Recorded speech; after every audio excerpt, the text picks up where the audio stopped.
Good evening.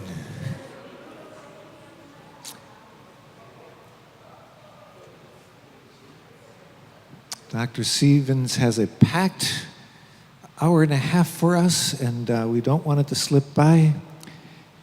I think the attendance is proof that last week was very good. Good to see many of you back. I think I should warn you, I don't know about others, but I've had quite the dreams these last days. I mean, the night before last, I was walking with an elephant through the woods and the snow. I have never had an elephant in my dreams before. We'll do some private analysis afterwards. Gotta write them down, Yeah. But talking with people, if you have advice about how to remember your dreams, a lot of people say, I dream, Yep. I know I dream, but when I wake up, I no longer have access to the dream. So if you have any advice about We've got that. it coming up. Okay. It's in the notes. And again, after we finish here at 8 o'clock, I invite you to stay sometime for adoration. Way to let the stillness settle in, that the heart might open and speak. We have a couple of college students who are providing music every 10 or 15 minutes, a contemporary praise and worship song that you might enjoy as well. We will have benediction at 9, but no obligation to stay that long. Please join me in welcoming Dr. Stevens back to Holy Spirit. And you'll introduce your wife. You'll introduce your wife? Oh, no. Well, we have to recognize Mary Stevens is here with us this evening. The better half, would you stand and be welcomed as well? Okay. Thank you. Welcome back, ladies and gentlemen. Good to see you again. And a little reminder, we have 2 more classes coming, but not a week from today. A week from today, we do not have a class. 2 weeks from today will be our 3rd class. Okay, I thought we aren't the only ones who have dreams. So here is Hobbes of Calvin and Hobbes. And he says, I had the most peculiar dream. Well, we've had some of those. Hobbes dreamt that he fought with a great weasel and asks Calvin, his good friend, what do you think that means? And Calvin says, I think you sleep on the floor tonight, you nincompoop. Hobbes beat up on Calvin during the dream. Dreams are real, right? Okay, a little recap from last week. What did we learn? Some dreams are significant, important to us. We learned the subconscious is real, it's in us, and it's stuffed with our experiences. If our consciousness had to keep track of all that information that's in our subconscious, we couldn't think about anything. So it's tucked away in a different hard drive, I guess. One of the things the subconscious does is puts together information, some of which is hidden from us. We've forgotten or we don't want to remember. Our experiences, our inner feelings, whatever's brewing within us, subconscious is handling that and occasionally brings it to our consciousness, and one way is through dreams. And dreams are often, maybe mostly, the significant dreams, not all are significant. Significant dreams are often symbolic. We got to look for the meaning behind what we see. And these dreams help us understand our own self, sometimes give us help with meaning in life, and sometimes help us with our spiritual growth. Whoops. So subconscious putting things together and often is symbolic. Whoop. Okay, it's a little touchy. So here is one way we get to know our subconscious through significant dreams, through stories. Many cultures, especially Native Americans, will have stories they tell from generation to generation, and it brings up understandings that are within us. Good counseling, good spiritual advisor, especially someone to talk to about what might this dream mean. I dreamt this, this, this, and this, and they say, but what does that mean? That's really helpful. And oftentimes, journaling. And one of the best advices you can have about dreams is, before you do hardly anything, write down something about the dream or it'll get away. And if you get a few sentences down and sit down after that, it's amazing how much of the dream comes back if you've got those couple of sentences. We talked about a couple of dreams last time. One was about my discovering some notes, folders that I had lost for 3 weeks. And I woke up and this picture was in my mind of where they were. And so what that tells us is the dreams often are not talks or diagrams, they're pictures or they're stories.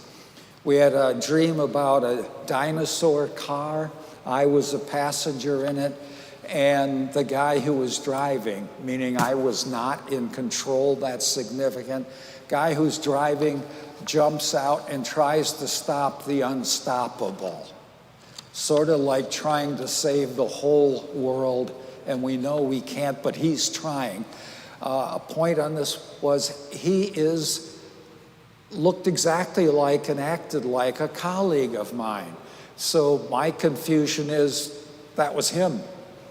Until I talked to my good wife, Mary, and she says, what about that is in me?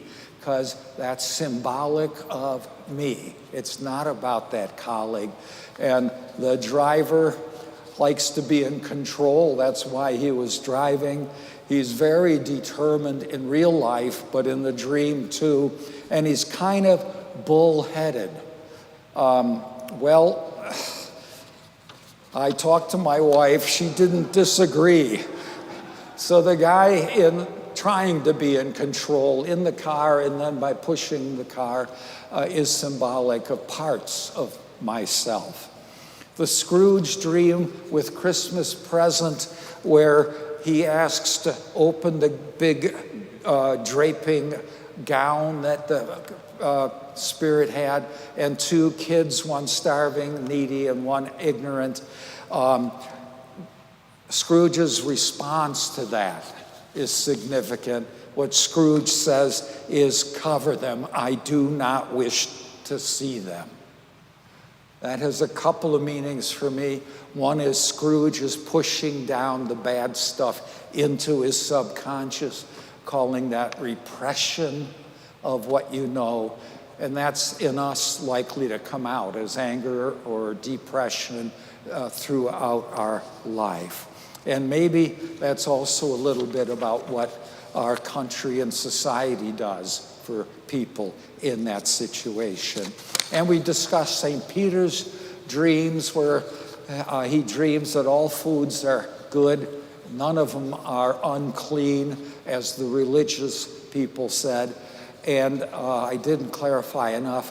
That made it okay in Peter's mind that the Gentiles can become Christian without becoming Jews first.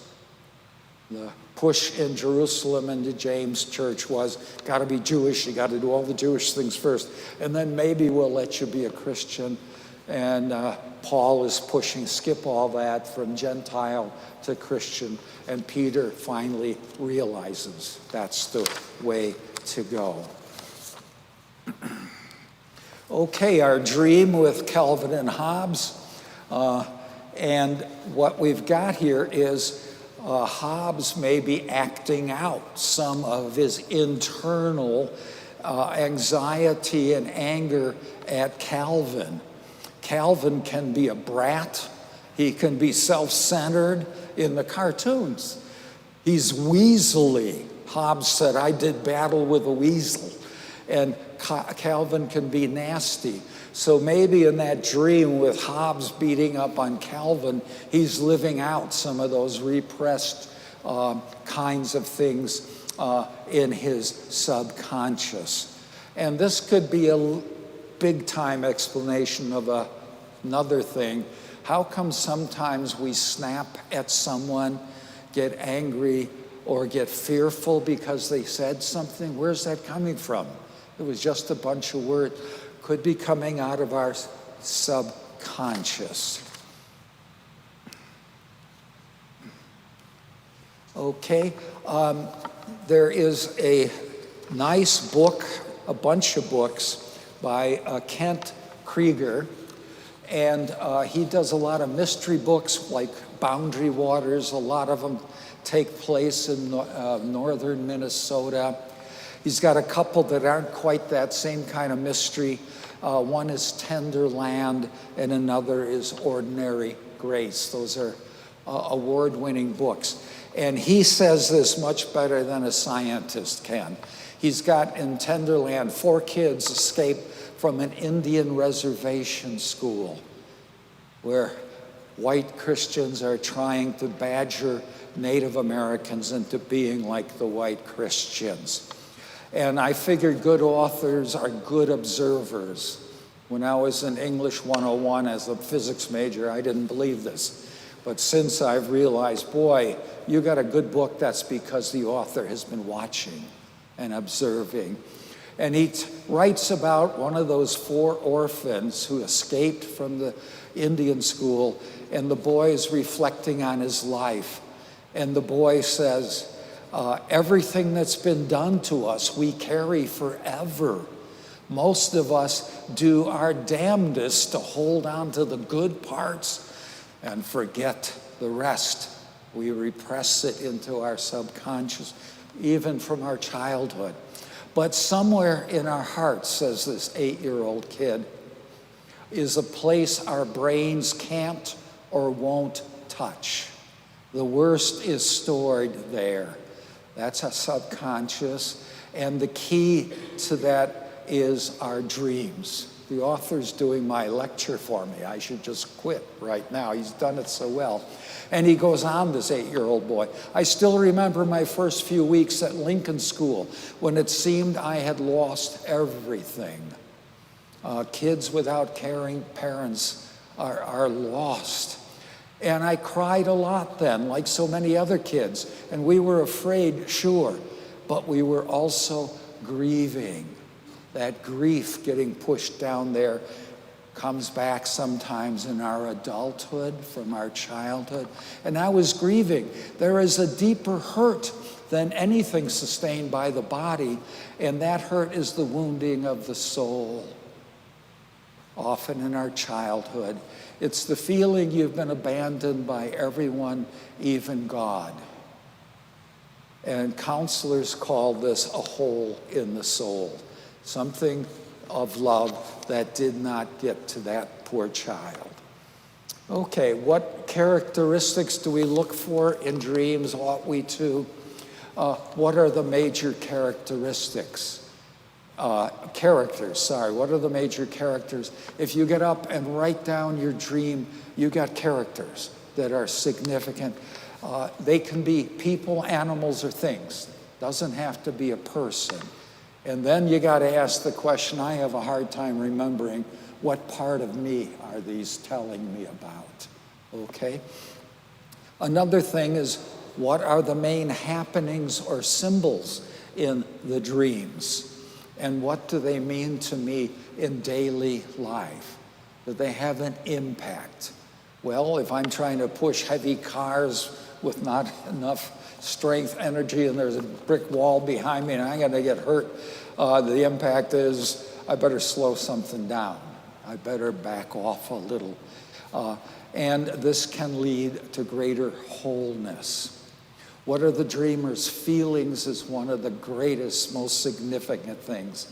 Driving a car What's the feeling? Passenger in the car, what's the person feeling? Person trying to push a car, what's the feeling of the passenger looking at that? What's the feeling of the guy who's trying to push? And what are those feelings for the different things that happen in the dream and the different characters? This is on page 3. I should have told you earlier of your handout. You don't have to look at it. We're not reading the Latin on this side of the Missalette and the English on this. You can look at it later. Okay, and give the dream a name, because sometimes that pulls together everything the dream is about. And a very significant characteristics of dreams, are they meaningful or hodgepodge? It's if they click in real life. If light bulbs go on and I say, oh my heavens, that's what's going on in my life today. Mary says you're overworking, and I say, nah, oh yeah, you nailed it. Okay, so we're going to do a couple of real dreams at the beginning of the class, and 3 or 4 of them toward the end. A dream that really impressed me, a woman told me this, I guess after one of our classes or something. I get a lot of my dreams from teaching the dreams workshop, and people write it up for me or tell me after class or ask me. So here's the title of this dream. I gave it to the dream, not her, is a woman backing up her car. And here's the story. You get the story, you ask who the characters are, you ask the feelings going on for the dreamer. Okay, she's backing her own car out of her own driveway. Her husband and her 2 oldest kids are standing on the lawn watching her as she backs over her 2-year-old child. Total horrific, right? For a mother, absolutely terrifying. Okay. Her feelings in the dream, she tells me, are worry for the child, of course, anxiety, fear, and then terror, total terror in the dream. This is what the driver is, and then when she wakes up, a worry that it might come true. So what's our dream about? Our good lady who had the dream tended to be more literalist, a more literalist Christian, a good Christian, and thought right away God's telling her, be careful when you back out of the driveway. Okay, watch for your 2-year-old, right? And, well, that's a good idea, okay? And about her husband and older kids that she didn't talk much about, but you and I might ask, how much are they helping her? How come they didn't warn her? What's going on there? They should have yelled out, and they did not. What's going on? Literal explanation of that is a little harder, except it may suggest something wrong in her family. Not terrible wrong, but something not working quite right. Okay, if we go symbolically, what do these characters mean? What part of herself are they?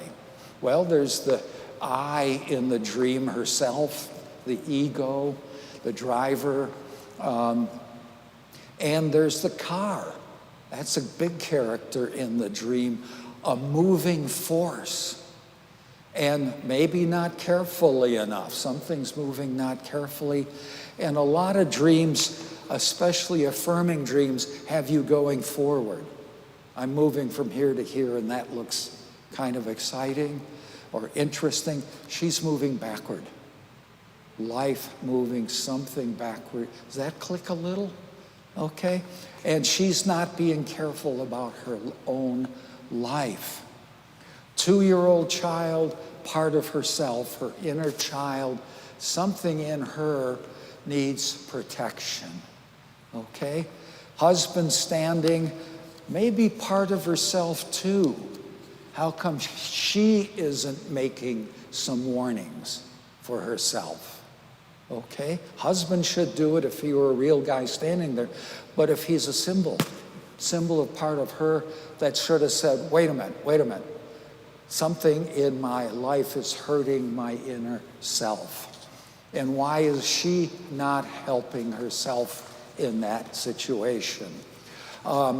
In non-dreaming, in waking life, the woman is overworked.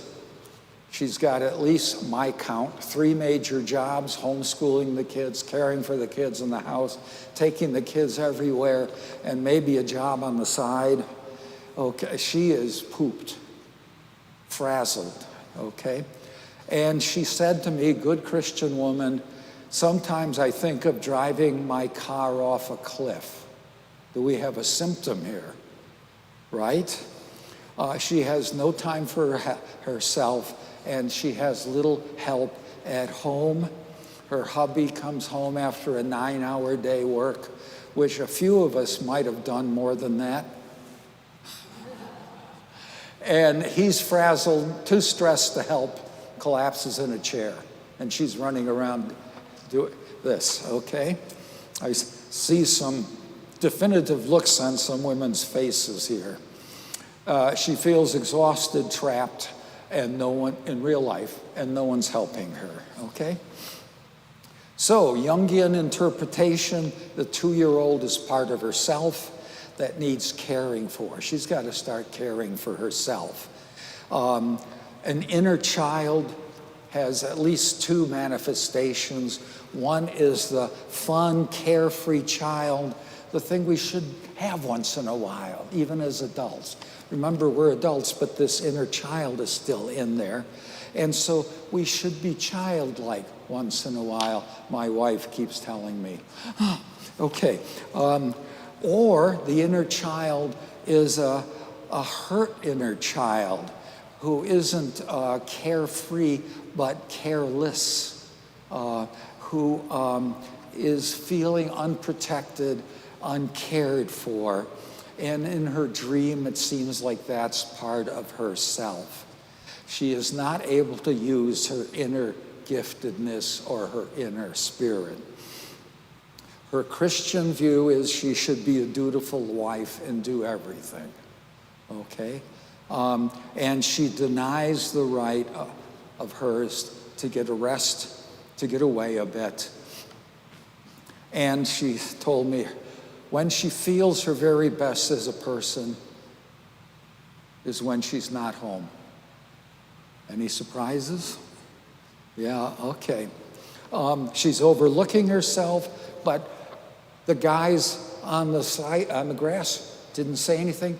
She isn't helping herself. She isn't doing anything to help herself out of that situation. She needs to take care of her inner child and her own inner spirit. What is the dream telling her?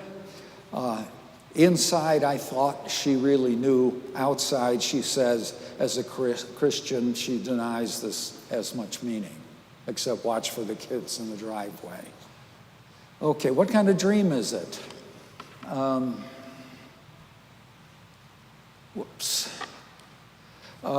Jung has dreams can be integrating, meaning they pull stuff together from our life that we didn't do. They can be confirming. You're on the right track. This is great. Dreams can be alerting. Watch out. Careful. Got to do some changing here. They can be informing, telling us something that's in our inner psyche, but consciously we are not dealing with it. Dreams can be correcting. Hey, we're on the wrong track. We got to make some changes. And they can be affirming. Good job, isn't it wonderful? Right? Okay. So I think in her case, her dream, we would say, is alerting. Wake up, lady. You got to do something about how your life is going. And a correcting dream. Got to make some changes. Got to make some changes, okay?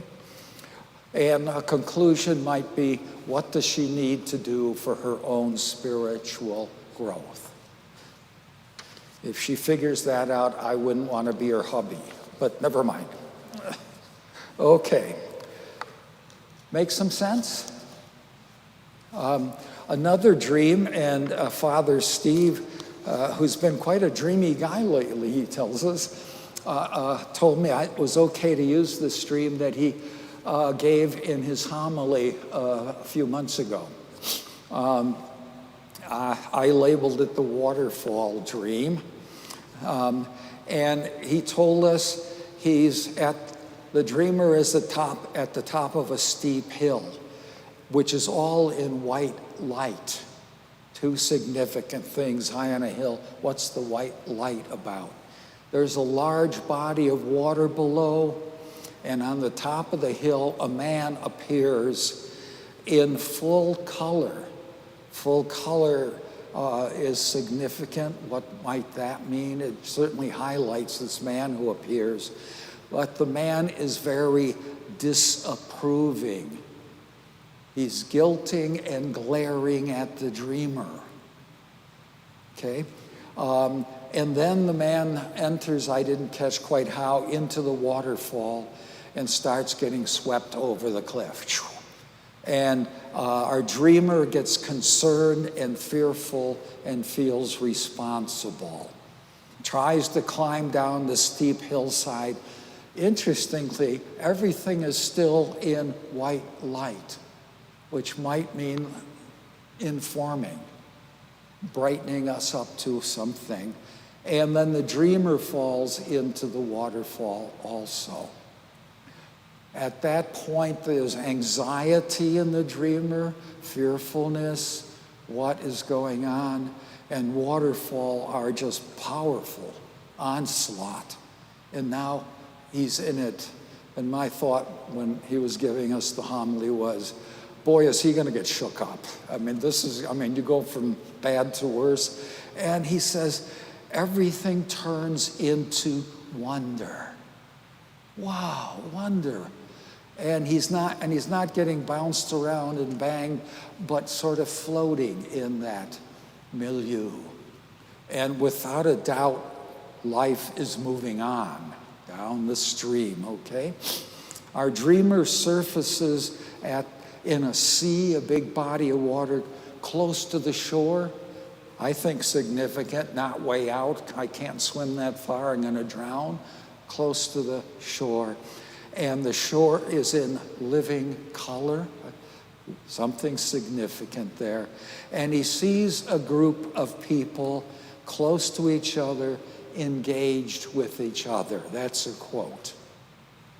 And I thought, wow, there is, for a clergyman, quite a dream. I thought the last part was super. He sees people like you coming together. A priest who works awfully hard to get his parish community together, and that's what he sees in the dream.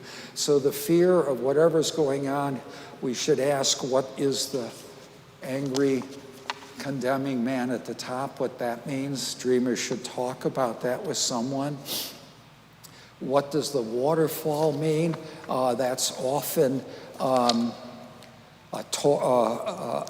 life moving on, moving towards something. Maybe it's a transition in life. Dreamer has to figure that out. Of the disapproving person, should ask, is that a person really in the real world outside the dreamer? Or is that a symbol of something going on inside the dreamer? Some inner critic, some part of life that maybe should be left behind, moved on from. I don't want to do too much psychoanalysis. And he didn't pay me for this. In my classes, in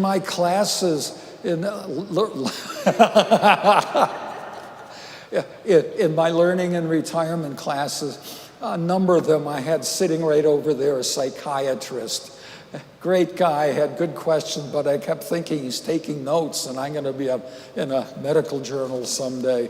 Okay, a waterfall, often moving waters, life moving on. Living waters could be. Certainly they weren't hurting, they were transforming. His feelings, fear turned to wonder. That's pretty awfully nice. The depths that he winds up with, is that a depths within himself? That we just had an experience of going into the self and coming up with new insights, maybe new directions, and the feelings of wonderment. That's hard to pass up. Group of people, I thought of how hard Father Steve works to build community, how good his sermons are, and how much he's concerned about other people in the community. And isn't this a great dream to cap off a lot of hard work? I thought it was all going to be terrible, but it came out. How many of you think that might be a good thing? Okay. So I'd read the dream as, is there a correction in there about what's going on with the guy at the top of the hill? Is it informing of, hey, things are going, I'm doing some good stuff? And is it affirming? It's affirming a dream we might all like to have. And this conclusion, which is unfair to our good Father Steve, because he should be making the conclusion, not some bearded professor, right? So we'll let him work on that. But what brought some of this to mind is we have a good priest in Green Bay, Ken DeGroot, Norbertine, who's retiring from the Casa Elba Center in Green Bay that he and Sister Melanie started as a Hispanic support center there. And he's retiring and leaving it. He says, hard to leave it totally, but I'm trying to retire. And he said, that experience was the most enriching years of my life. Building community, a good-looking group of people. Okay. Remembering dreams or not.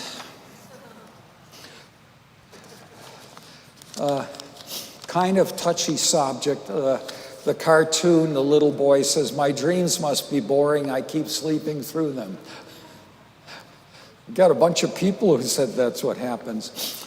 First and foremost, if we feel we can't remember our dreams, is we gotta believe there are some dreams that are significant. If we don't believe that, we're never gonna think it's worth remembering. Our consciousness will never pick up on those. Need to admit some dreams are significant.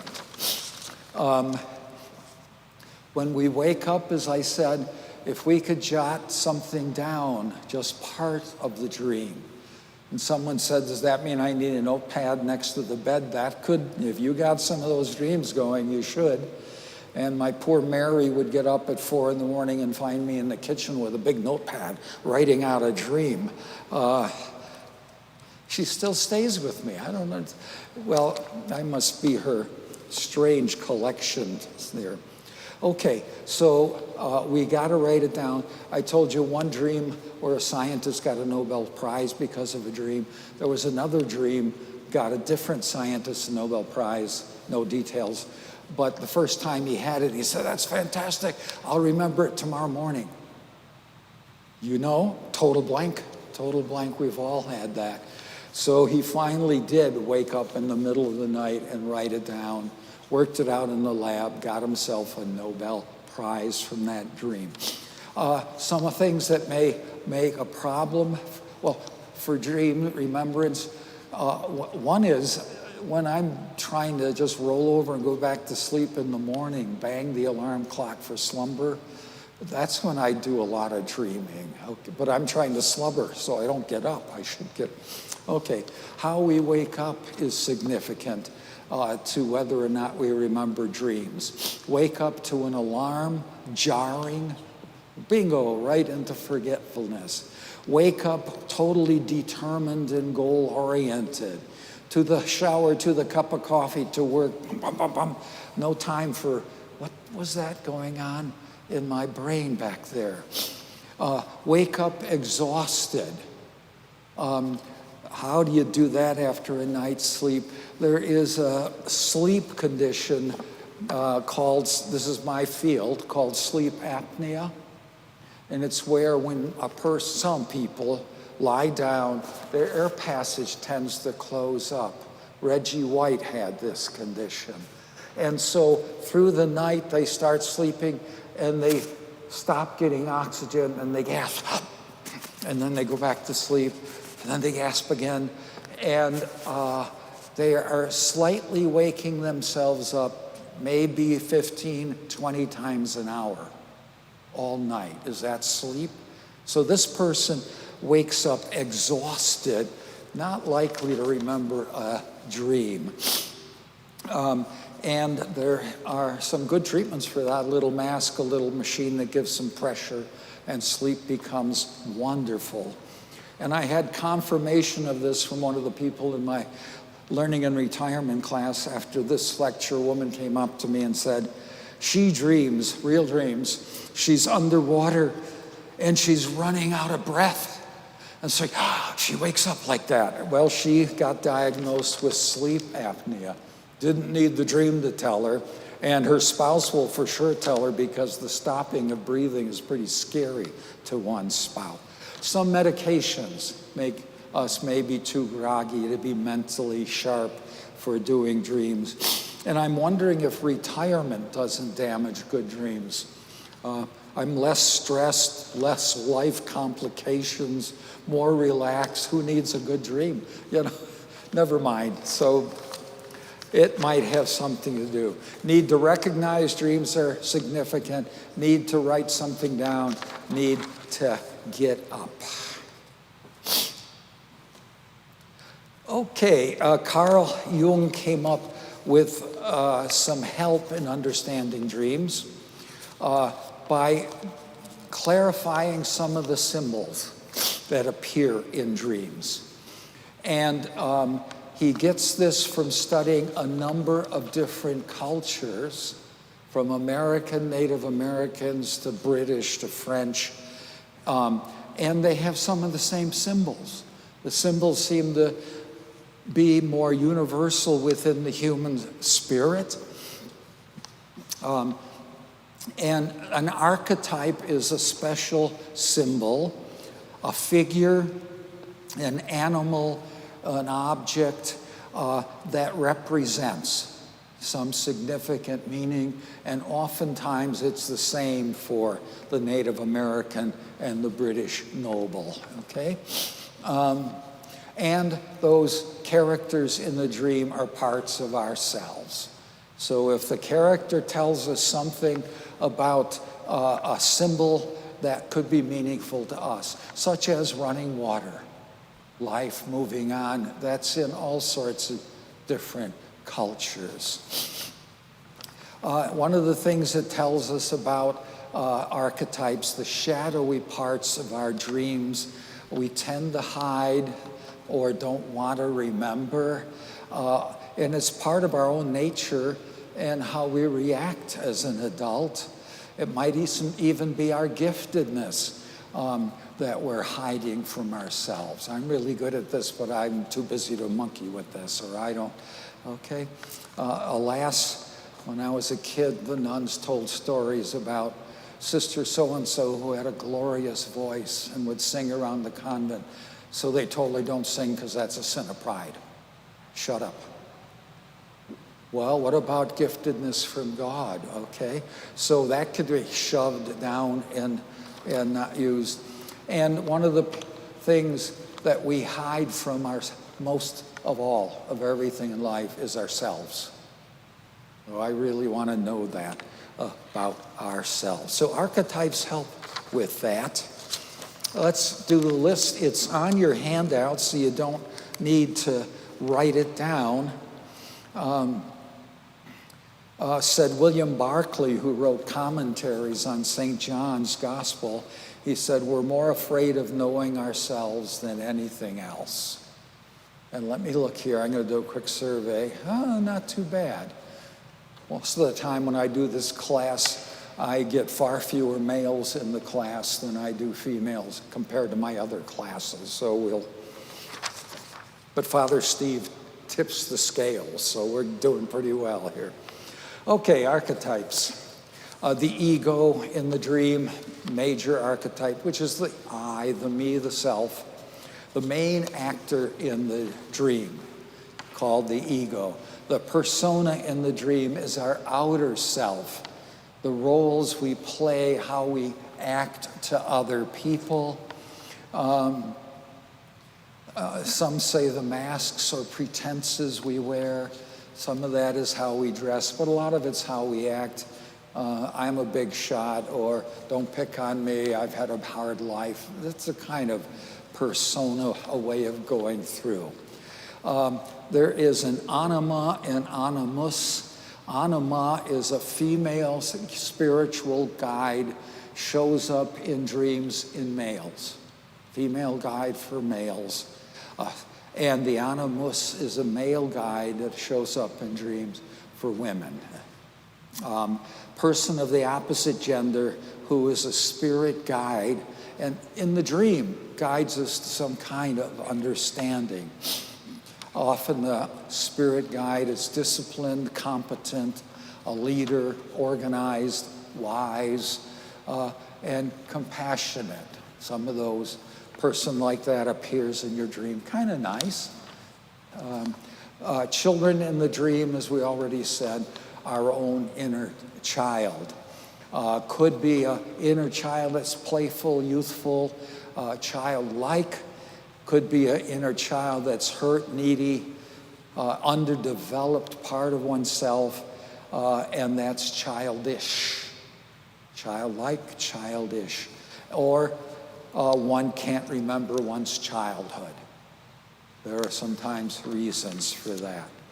Okay, the shadow in a dream, person of the same gender, often dark in the dream, sometimes frightening, represents some denied or repressed part of ourselves, but are very significant in our dreams.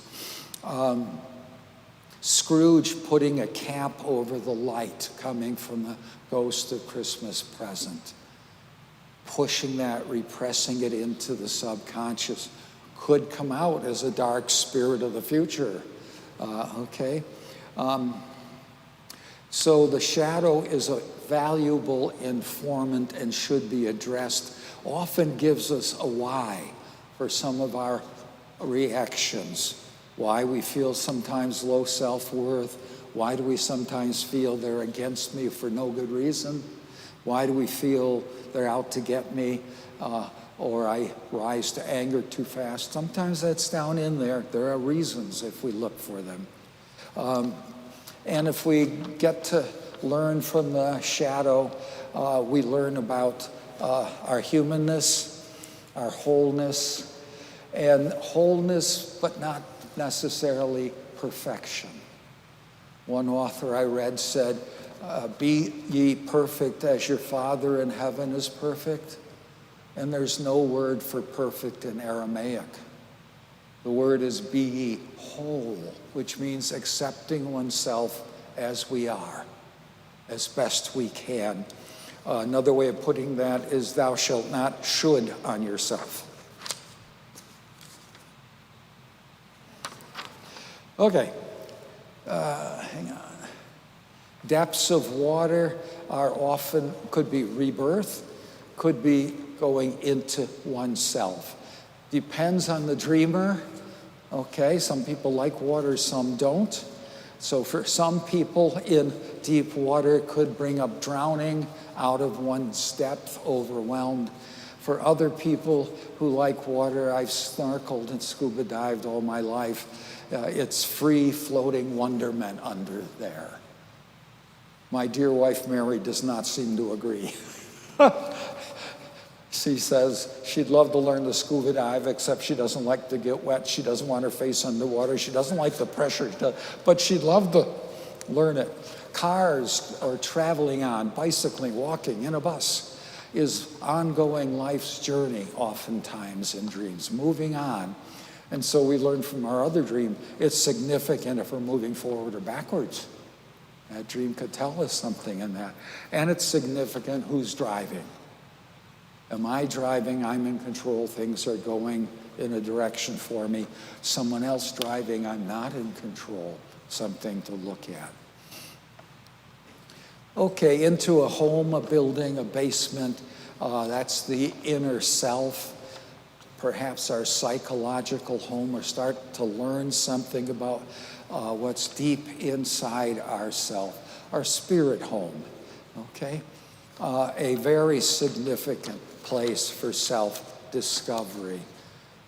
Money is symbolic of what I value most in life. It doesn't have to be dollars. It could be something else I cling to.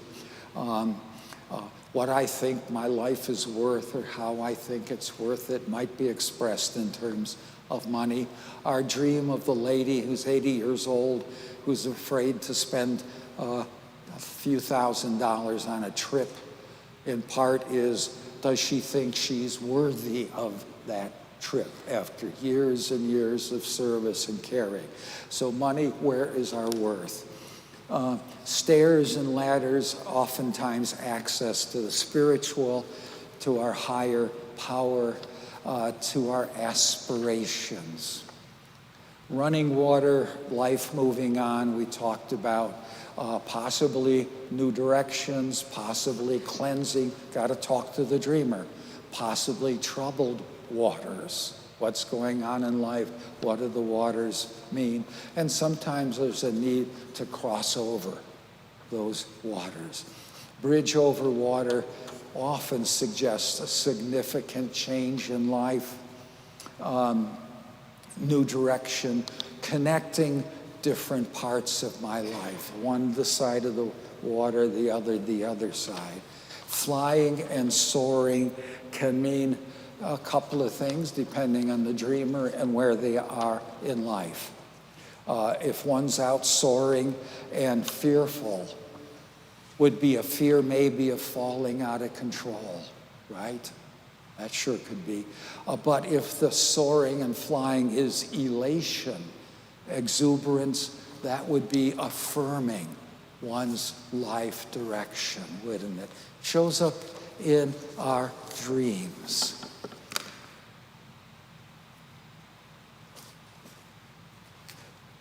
I got 4 more folders, so hang on. May not be true. Don't believe everything he says.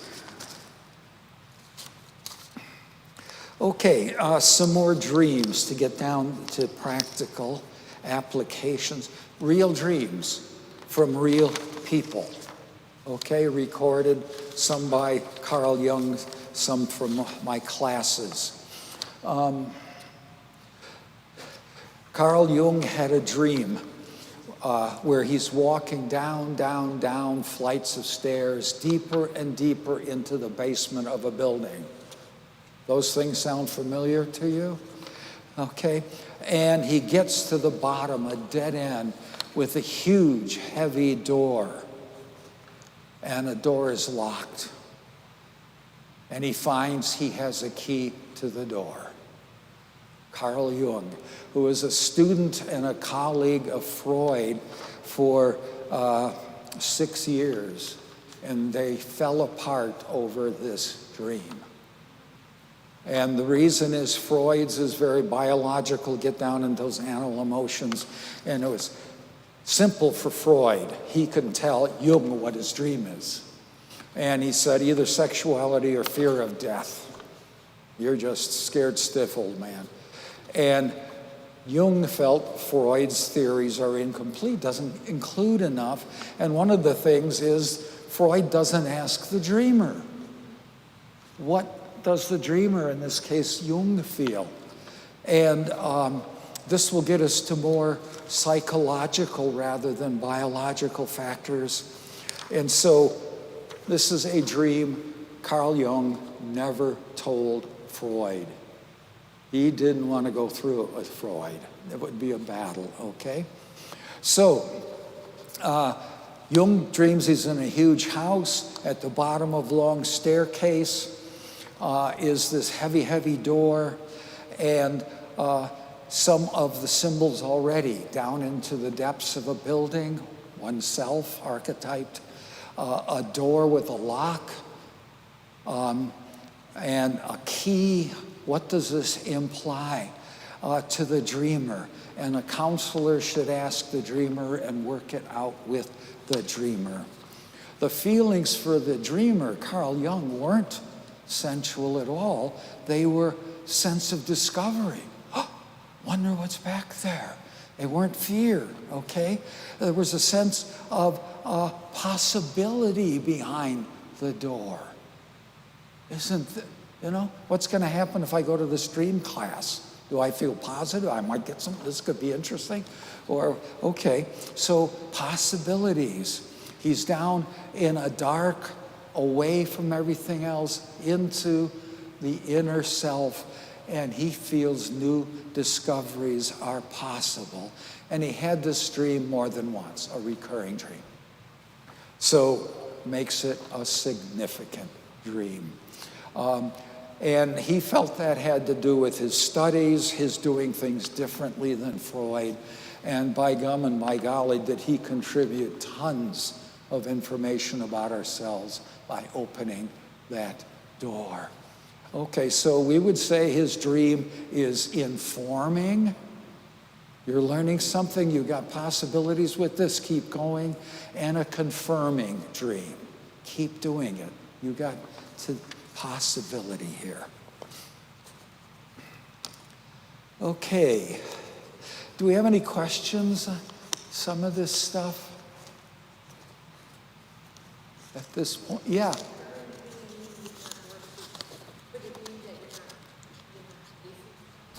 A recurrent dream.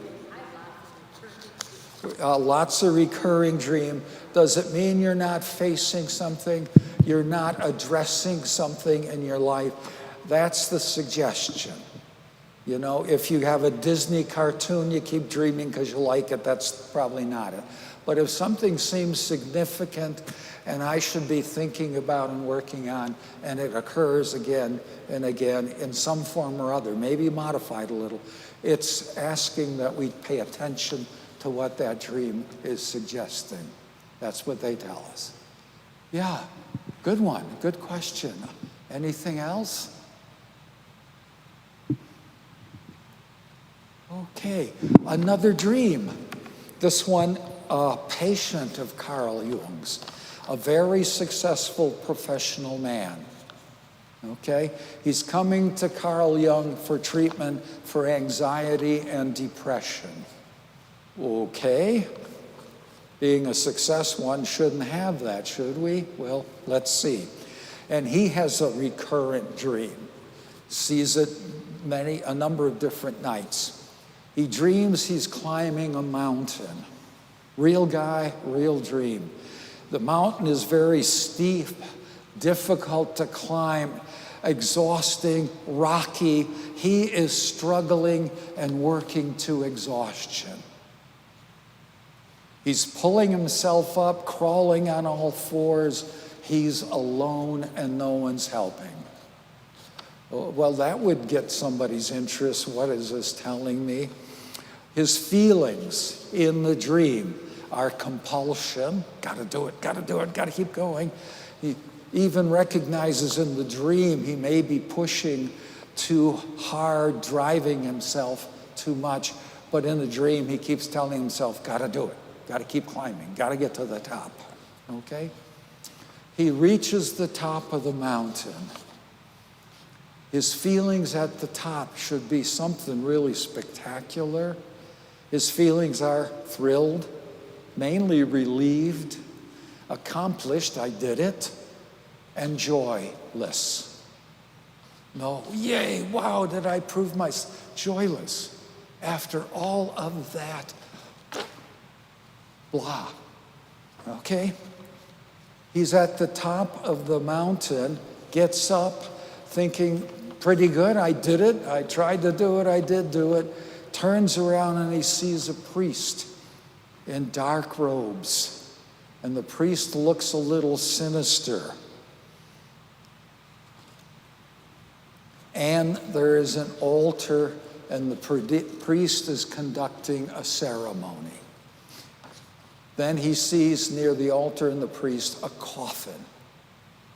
And he looks inside the coffin, and it's himself dead. You getting some connections here? Then, seeing himself dead in the coffin, his feelings are fear, anxiety, shock, insecurity, and total loss of what his direction should be in life. He's really getting slammed with an alerting dream. You gotta think about this. You've got to change something, buddy, right? Then while he's doing this, a woman appears in white robes. Next to the coffin, she's kind, she's personal, she's gentle, reassuring, outstretches her hand and beckons him. What kind of archetype?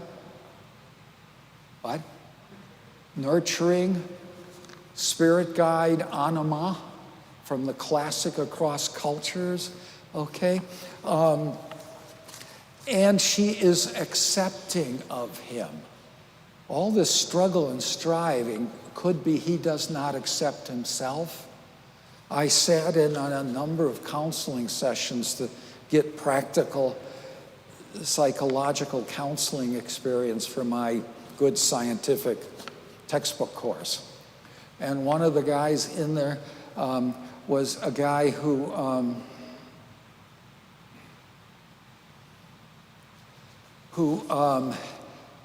was in counseling for depression, anxiety, sounds familiar, who had built himself 2 outstanding, very successful businesses, and then, as he said to the group, drove him into the ground and wrecked him. Had a wonderful marriage, she was a great gal, I wrecked the marriage.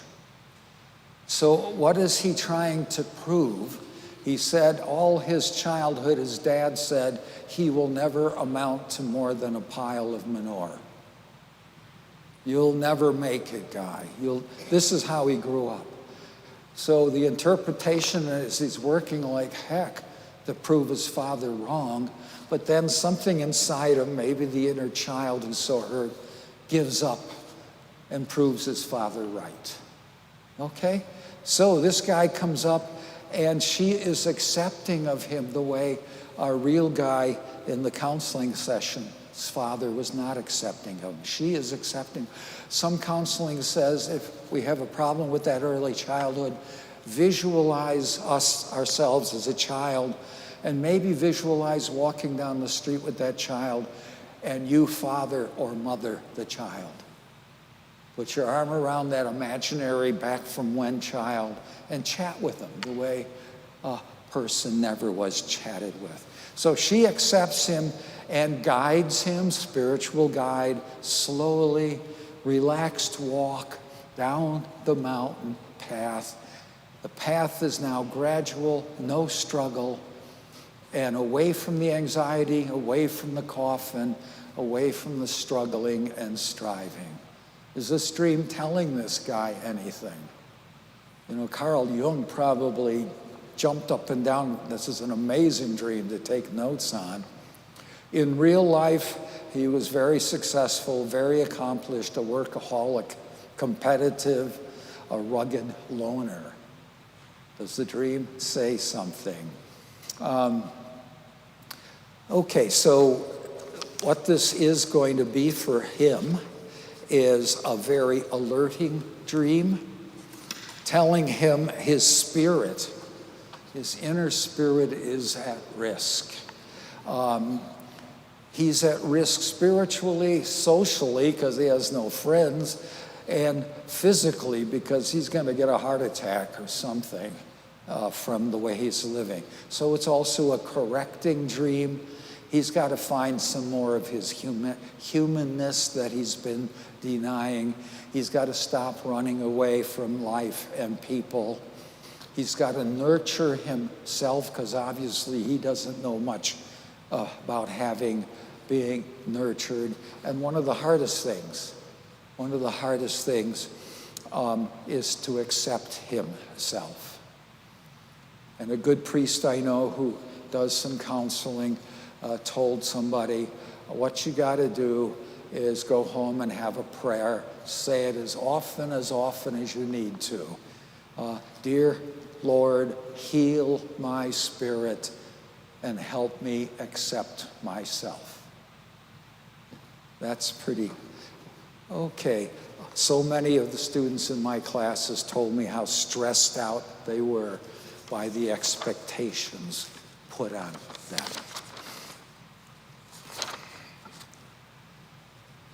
Okay, another dream from a real person told to me. And her dream is recurrent. She has it many times. You'll see why I feel real sorry for her husband. She's in her 50s, and the dream is she's being in a huge multi-story house with so many rooms. You know, her life is taken up just by wandering from room to room. Opening doors, exploring, looks kind of neat, even though the rooms are mostly empty. Her house, mostly empty. Archetype house could be her, empty inside. Even though a house is huge and there are only few pieces of furniture that she put in the house, few things she put in to the house. And emptiness is very significant to the dream. If you had a chance to talk to this person, which I did not on this. And she enjoys walking the house, opening doors and looking in. Some doors she is totally afraid to open. She is fearful of what might be behind some doors. Jung's lock and key, he's eager to find out. She's terrified to look in.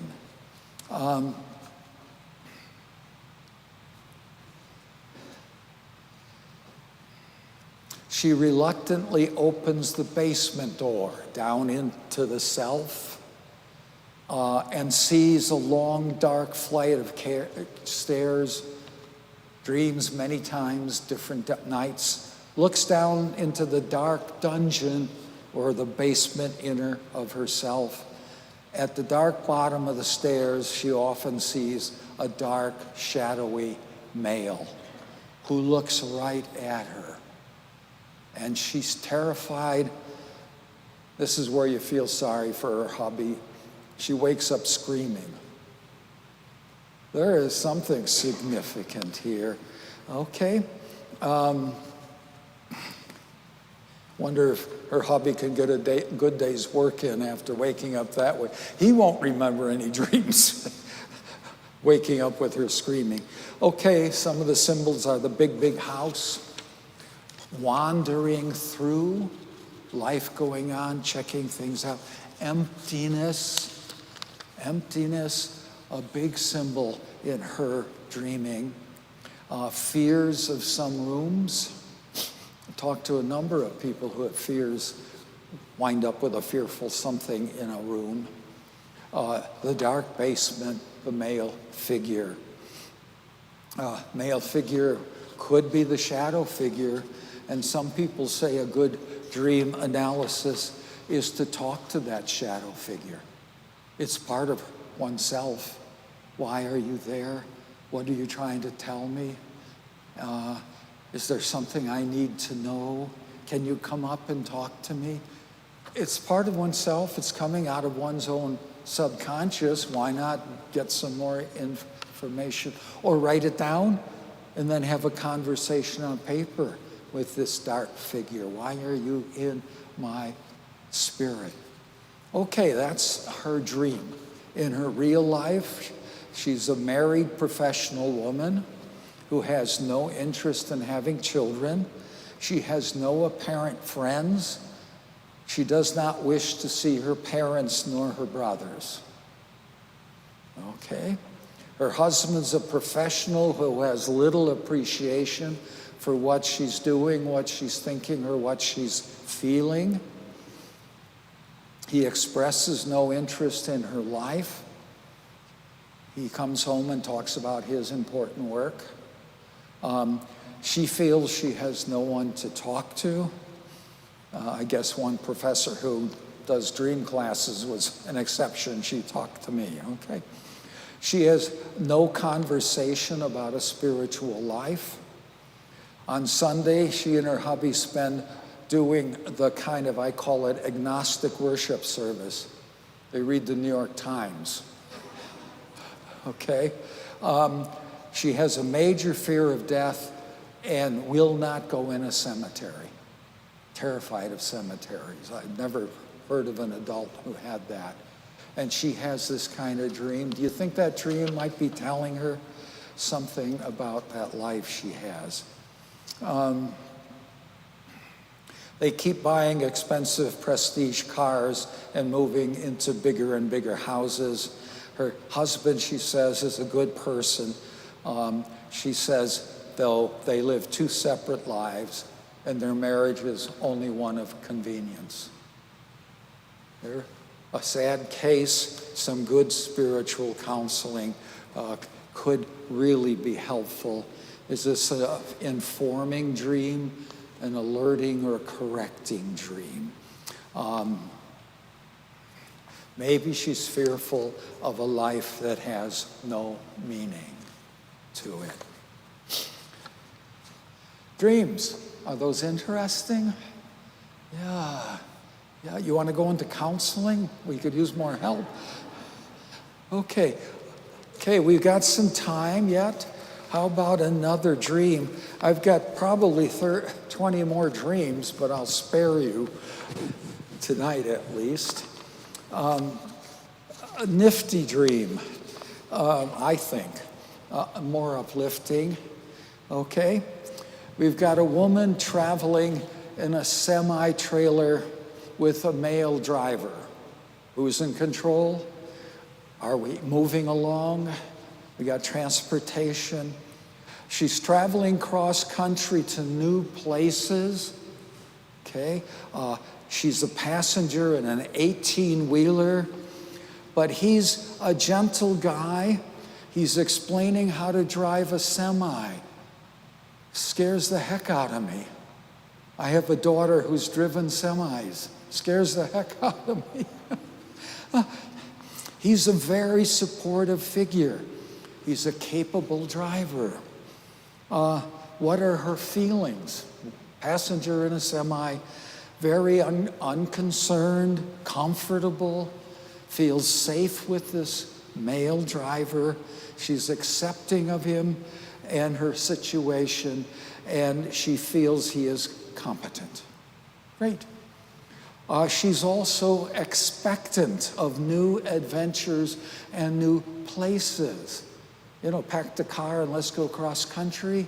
Well, apparently that's what she's feeling. And again, Carl Jung outside the door. What's coming? I can't wait to... Okay. As the story goes on, the driver, this guy who's likely an anonymous figure, male guide, spiritual guide for a woman, driver's getting sleepy, feels he can't safely drive anymore. They still have a long way to go. You might add a long way to go in her life, okay? So he tells her she has to drive. 18-wheelers, 15 gears forward. Okay, lady, let's see you drive this thing. And she has to drive to get where she needs to be. We can think literally of maps and going across state to state, or symbolically, she needs to be somewhere in her life. And what does it mean to go from passenger to driver? It means getting herself in control of her life, moving on. He goes back in the cabin to rest. This is a very detailed dream. This is a nifty one. She gets into the driver's seat and she starts driving. She feels a bit concerned, but no anxiety. I would have some. She has some reluctance, but no fear. And she knows, this is so significant, she knows she can do this. Okay? You can do this, lady. Something in life. Doesn't have to be a semi, but something's ongoing in life, and she can do that. She's in the driver's seat. She tries to get the semi going, and she starts driving on. It's a recurrent dream for this woman. She's had other recurrent dreams, don't have to be identical. So this woman told me she's had to drive her husband's pickup, which she didn't know how to drive, but did it. Okay, she had to get under the hood and do jump start the truck, all this male stuff. She can do it. Okay. Characters in the dream: the I, the she, who is a mature woman and who has to make choices to limit or expand her life. The spirit guide, the male within her, is giving her strength. She can do this stuff. It isn't just guys who do this, right? He's strong, kind, and gentle. We all need something like that inside us. He's a good teacher. Yay for teachers. Okay. He introduces her to new skills and new life directions. He makes it possible, and helps get her going into an unknown future. Wow. Okay. Travel in the truck is her life moving on.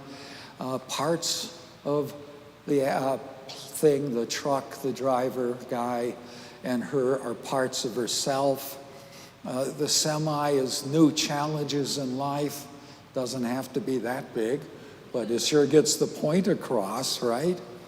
Stopping, changing drivers. This is a moment of truth in life. In waking life, she might say, I'm going to start doing something I thought I couldn't do. Okay? So this dream is a major life-changing dream. The real person is, and the dream ends, I can do this. I can do this, whatever in life it might be. In real life, she was about 45 years old at the time, committed mother, active volunteer. Children have now grown. What does that mean, gals? Empty nest, what now in life? Okay. And she's still at home and beginning to reestablish herself and her confidence in the world. And the dream is very affirming. You can do it, gal. It's a motivational dream. I can make decisions and start aiming my life. Told this again to one of my learning and retirement classes. And a gal came up right after it, someone I didn't know. She says, I have those dreams. I have one of those. They're trying to get me to drive the bookmobile truck. I've never driven one of those. I'm saying, Jung was right. These stories go from person to person, okay? And it also made me think that one of the things we may need in our world is a world that accepts women who've been homemakers, raised kids, did the finances, have all this experience, and because they don't have a business degree is not a reason to not hire them, because they probably know more than the CEO in many areas. Okay, that should be a clock there. Okay, do we have any questions, input, ideas? Yeah, Bob. Thank you.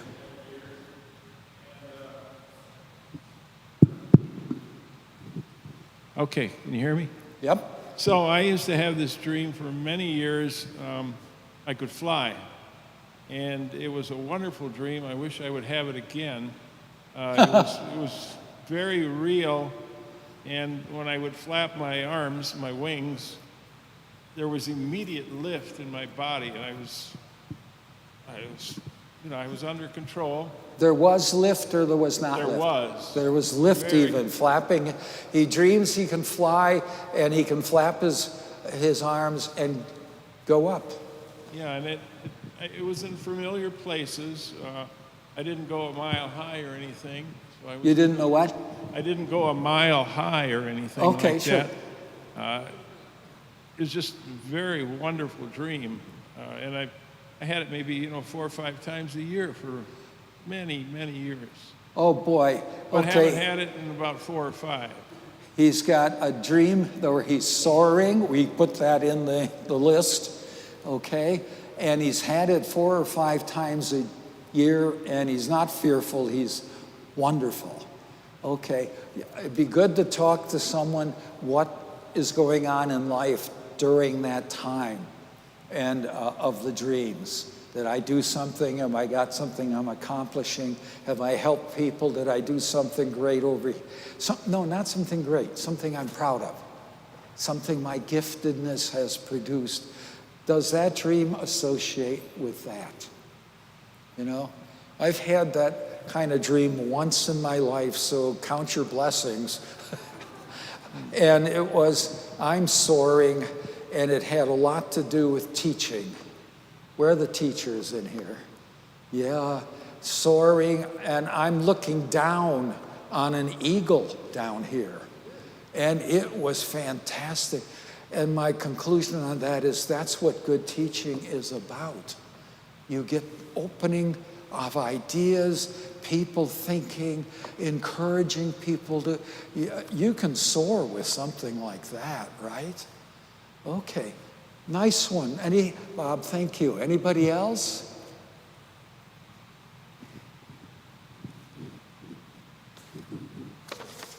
Yes, Julie.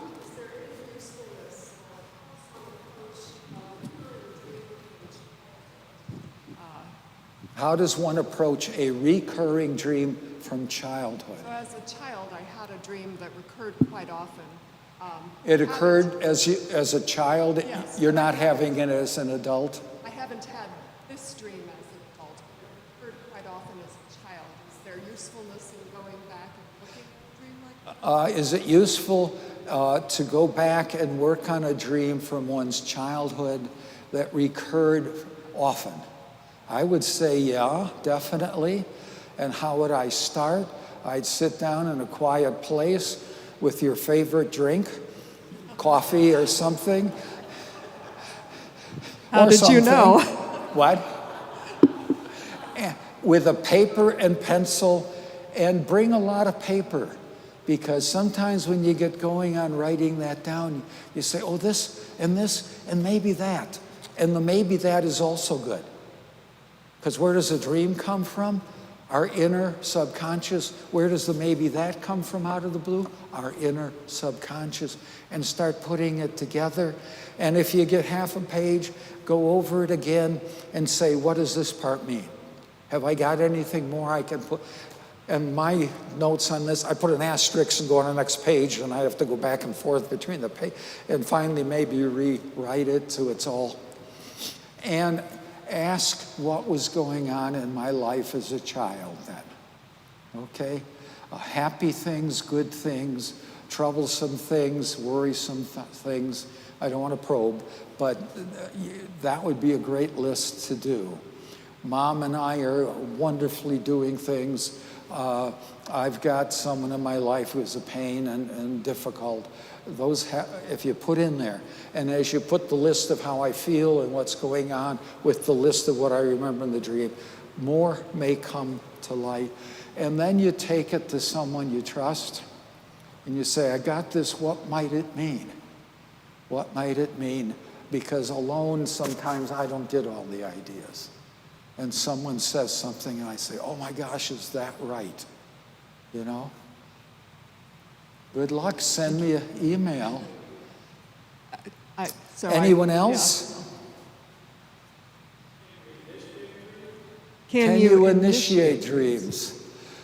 I had an Irish friend who said he could always go back to the same wonderful dream after he got up for the bathroom. I can't. I don't know. Maybe. They talk about waking dreams. Again, in a quiet place. I don't know what's good for you in that, and start thinking about it and thinking about something, subject, something in life. Bring a paper and pencil and see what develops. So they do say waking dreams can teach us a lot. That's close to what you're asking about. Yeah. Good stuff. Anything else, folks?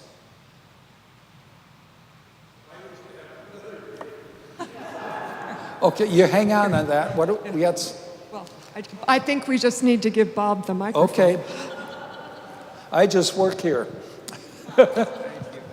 So I used to have this dream that I would drink, have this wonderful wine like Asti Spumante, something like that. But it was exceptionally wonderful, and large bottles of it. And, you know, it was another reoccurring dream. Okay. What did she say? Did I dream about flying right after that? Oh. Did he dream about flying after having the dream about wine? There's a Sunset Inn bar that I went to once in my life to treat my a good friend, and they had a wonderful wine there. But never mind. And it's very biblical, good wine. You know, you have someone in the back room changing water into. Okay, I don't know. A wonderful wine. You get some positive, affirming kinds of dreams. That's a blessing. Yeah. Can you associate it with something in waking life? Okay, where do I feel mellow? Where do I feel nice, rewarded?